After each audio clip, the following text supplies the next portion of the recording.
कंस को जैसे ही पता चला कि इनका अष्टम गर्भ काल होगा, तुरंत तलवार निकाल के मारने लगा।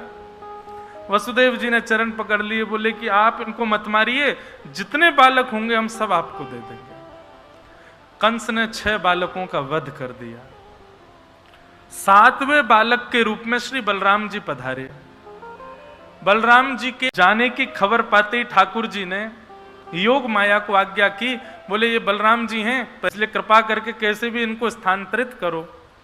और योग माया ने कुछ महीने के बाद ही देवकी मैया के गर्भ से श्री बलराम जी को रोहिणी जी के गर्भ में स्थापित कर दिया। 7वां बालक गर्भ में मर गया, ऐसी खबर कंस को प्राप्त हुई।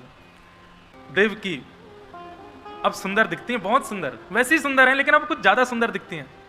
जा दिन ते हरि गर्भ ही आए, गर्भ में जब से ठाकुर जी आए हैं देवकी आकर्षक हो गई है। कभी कभी कंस कारागृह में जाता है और देवकी को देखता है तो देखता रह जाता है और मन में विचार करता है पहरेदारों को हटा दूं, ताले तोड़वा दूं, मैंने ऐसी अपनी सुंदर सी इस बहन पर कितना अत्याचार कर रखा है। लेकिन तुरंत अपनी बुद्धि को सुधारता है, अरे तू दयालु क्यों हो रहा है कंस, तू तो राक्षस है। जैसे ही मध्य रात्रि हुई, ऐसी सुगंधी चंदन की सी पूरे मथुरा में और पूरे ब्रजमंडल में महक उठी। उसी समय कंस के कारागृह में देवकी मैया के गर्भ से एक दिव्य तेज प्रकट हुआ और दिव्य तेज प्रकट होते ही नन्हे से बाल कृष्ण प्रभु का प्रादुर्भाव हुआ। बोल बाल कृष्ण लाल की, कृष्ण कन्हैया लाल की।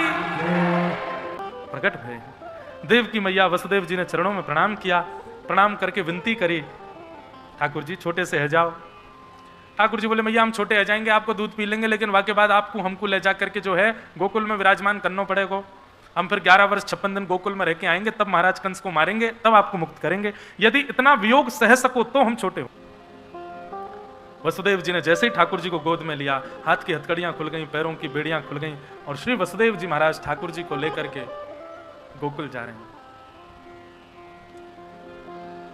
मंदम मंदम जलधारा गिर रही थी। जैसे ही कारागृह से बाहर आए तो शेषनाग ने आकर के ऊपर से ठाकुर जी को छत्र प्रदान कर दिया। कर रहे हैं मतलब शेर और हिरण दोनों अगल बगल में खड़े हैं, ठाकुर जी का दर्शन कर रहे हैं। चूहा और सर्प दोनों अगल बगल में खड़े होकर के ठाकुर जी का दर्शन कर रहे हैं। नेवला और सर्प मतलब ठाकुर जी के प्रकट होते ही सबके हृदय का बैर भाव अपने आप नष्ट हो गया। स्वागतम कृष्णा स्वागतम कृष्णा स्वागतम कृष्णा स्वागतम स्वागतम कृष्णा स्वागतम कृष्णा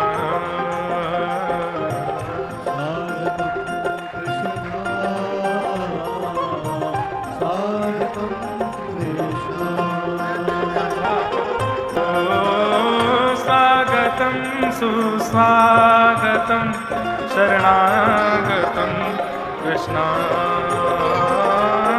स्वागतम सुस्वागतम।